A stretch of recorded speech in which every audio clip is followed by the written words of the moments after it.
Business performance management. What is that about?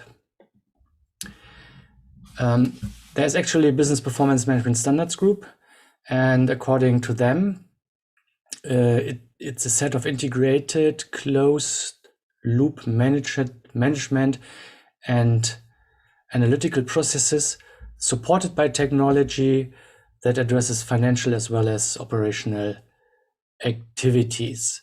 Yeah, so that's quite a broad definition. Maybe it tells us more or less nothing, but a little bit it's explaining.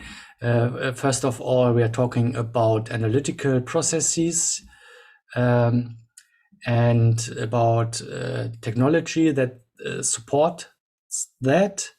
And we are talking about integrated and closed loop kind of things. So has anybody of you an idea what closed loop could mean?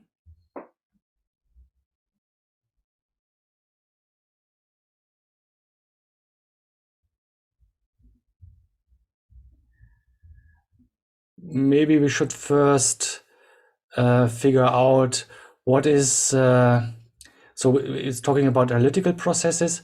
What are the other kinds of processes within a company we are talking about? How could they be called? That's are the operational processes. So we could talk about operational processes and about analytical processes. And having these two kinds of processes in mind, what do you think could closed loop mean?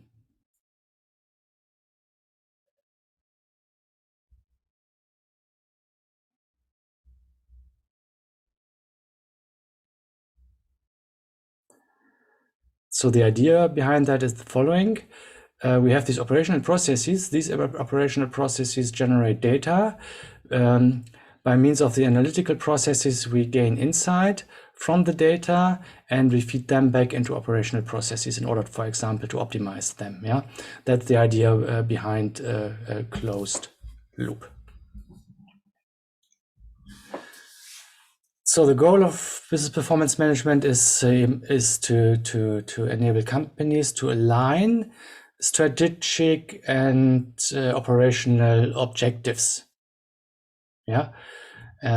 So from a high level point of view, we have vision, and then we have strategic objectives, strategic goals. We have tactical goals, operational goals, and in order to align them, we must be informed in some way. And that means we must measure things, yeah, within our real business or real businesses in order to understand if the actual operational processes, the carrying out of the processes adheres to the strategic goal. Yeah. So that's that's the idea behind that. So actually today there's quite I would not say hype, but it's an important topic today. That's it's what is called process mining. Yeah, mining data that derives from processes, and for example, in order to deal with compliance and so on. Yeah, and aligning operational with strategic objectives could also be regarded as some kind of compliance. Yeah, even if it's not in the legal way, but in a different way. So what are the core business process management processes? So first of all, we have such thing on the financial level, yeah, financial and operational planning, yeah. Then consolidation and reporting, modeling. So modeling of business processes, yeah, we are going to have a presentation on that. Analysis, of course, and something we have already discussed, namely key performance indicators. And here it's about monitoring of key performance indicators. Maybe somebody of you could repeat what a KPI usually is.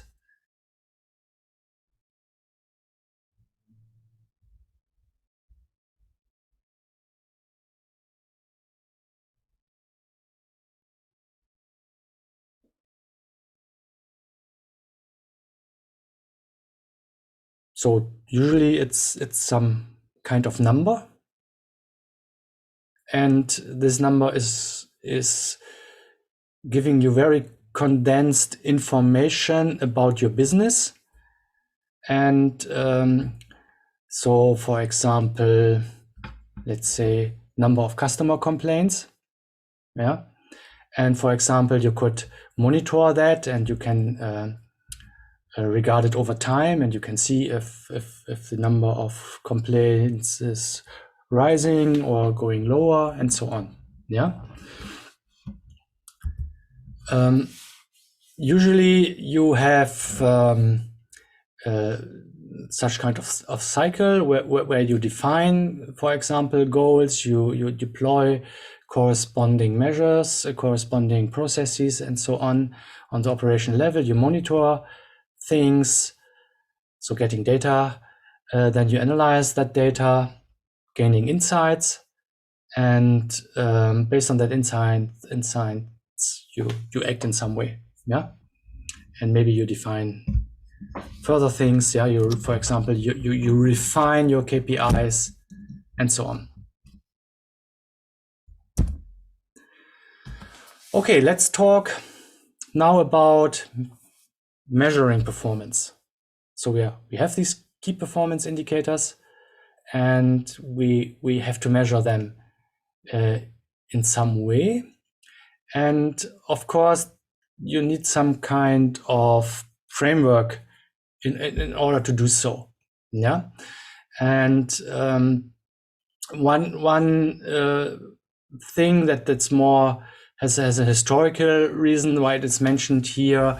So according to Eccles, the leading indicators of business performance cannot be found in financial data alone.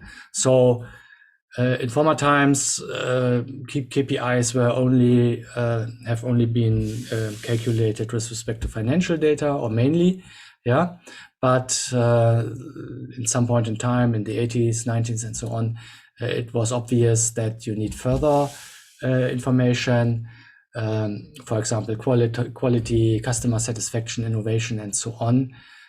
Should also be considered, yeah, and that is, for example, this observation led to something that's called business balance scorecards, yeah, where these different dimensions are also measured. But on a more abstract level, in order to establish a performance measurement system, several steps have to be taken. First of all, you must develop an information architecture. I will come to that in a moment, what information architecture means. Then you have to put technology into place to support this architecture. And then, of course, you have line incentives, from the employees. So the incentive should of course conform to the goals in some way.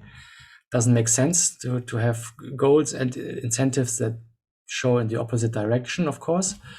Drawing on outside resources is that you not only should look at your own company, but for example, should look at benchmarks and something like that from other companies, best practices, and so on. And of course, you have to design a process to keep the system running. So this is not a one-time activity establishing a performance measurement system, but that's a continuous activity. So let's talk about information architecture. This comprises the following. First of all, we have to talk about what kind of information we would like to look at. And this is a hard thing to do, namely to come to grips with basic terms across the whole company. So that means defining common terms. So let me give you an example. Revenue. If I have the term revenue, what does it mean? So, and if you ask different people within a company, you might get different answers. What revenue really means? Yeah. If we talk about products, yeah, you can assume that the salespeople have a complete different view on products than the production people. Yeah, so what a product is might be completely different from these different viewpoints. Yeah, but in order to establish an information architecture, you have to develop a common understanding of your terms, because otherwise, when two people present facts and they have used different definitions, then you get different data, or the data is different from the different sources, and you might not get the correct understanding of things. Yeah, and of course, having these basic terms in place, that is something that is relatively invariant. Yeah, that doesn't change that much. Of course, it changes, but it has some kind of stability. Then you need methods to generate the information. So it is not sufficient to define a KPI if you are not able to get the data, yeah, for that KPI. So talking about customer complaints, if you don't have a process where customer complaints are captured in a systematic way, the KPI doesn't make sense. Yeah, you need to have a process for customer complaints in place to be able to get that KPI. Yeah, and often establishing the information architecture means change in business processes that requires initiatives, for example, introducing a customer relationship management system within the company in order to measure the right things. Yeah, and usually this requires responsibility of senior executives.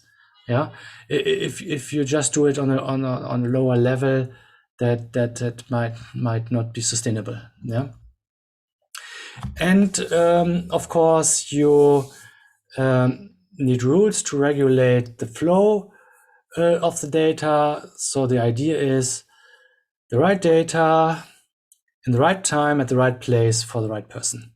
Yeah, so that on one side you don't have an information, you are lacking information, but on the other side you also don't have an information overload. Yeah, so that you are drowning in data and you cannot really get insights from that. Yeah, that's also has also something to do with the detail of data, the level of details that are available there. Yeah. Okay, and last but not least, again, I would like to mention the balance scorecards because they are a nice framework that structures what kind of KPIs we are looking at. And this balance scorecard, they are built on 4 different perspectives. So we have what is called the financial perspective, of course, how do we look to shareholders? So that's some kind of external view. Then we have the customer perspective. How do customers see us? Then we have the internal business perspective. That's the process view. Yeah, how efficient are our internal processes? And we have this innovation and learning perspective. That means development of skills, innovation handling. Yeah, how it is fostered, how innovations are fostered, and so on. Yeah, and of course these are quite abstract things. And after having defined a suitable goal and a strategic goal, you have to turn that into KPIs that are within these different dimensions, which are suitable to support your goals. Yeah. So if you're talking about internal, so if you talk about financial perspective, of course, revenue, profit, and so on are the usual perspectives, of course. Yeah. So maybe you have some idea what could be customer perspective, what might be KPIs to support that. Any ideas?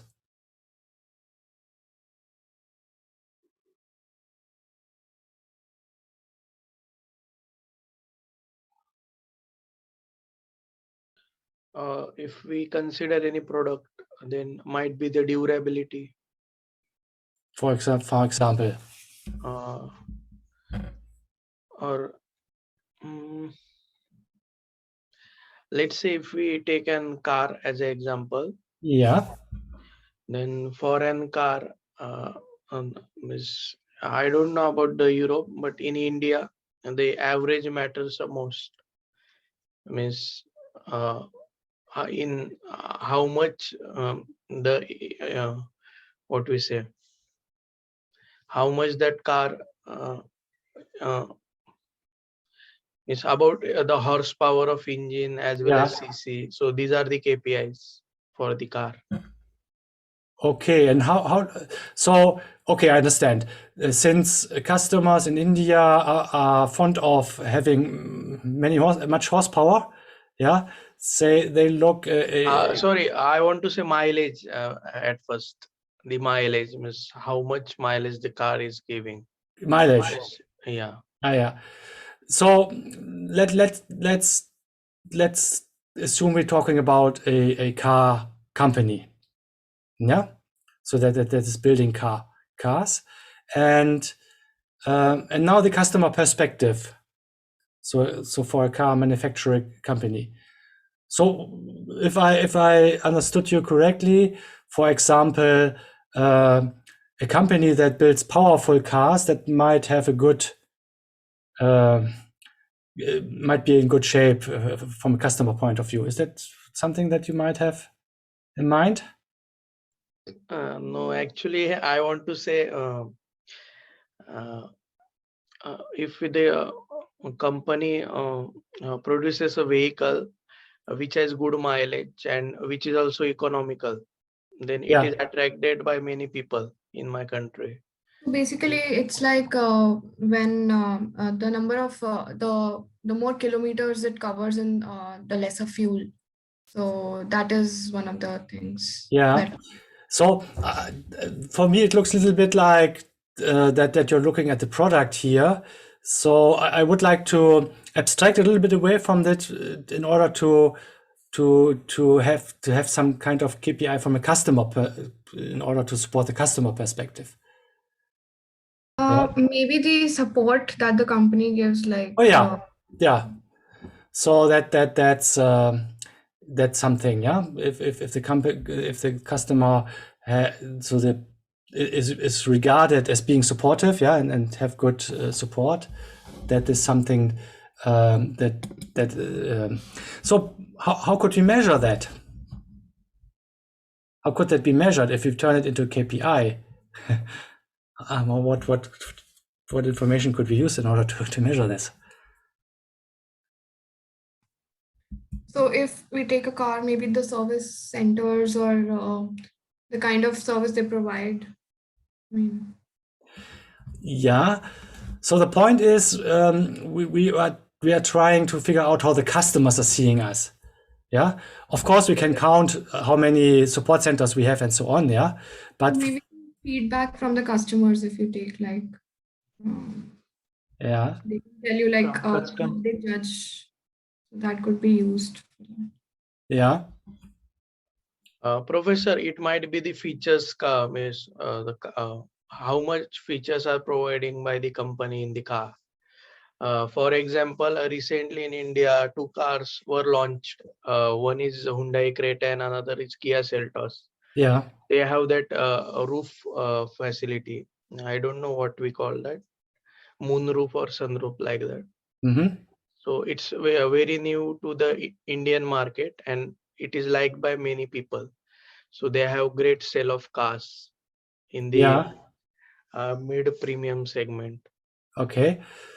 So actually, if you have a large revenue for that specific product, that's part of the, I would say, the financial perspective. Oh, okay. Yeah. So of course, the customer perspective is not so easy. Yeah. But for example, you could use social media, number of mentions of this car, yeah, of this new brand or brand kind of things, mentioning of brands and so on. Visiting number of visits of your website or something like that. Yeah. Okay, let's talk about the internal business perspective. Any ideas?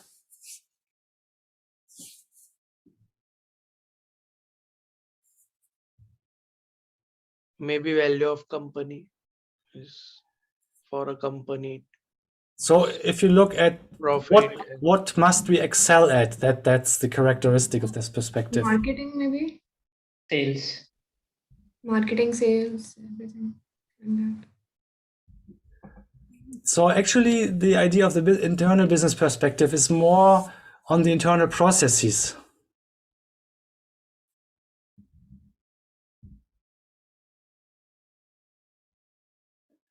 Cost of the product maybe or the cost of the processes that we need to calculate.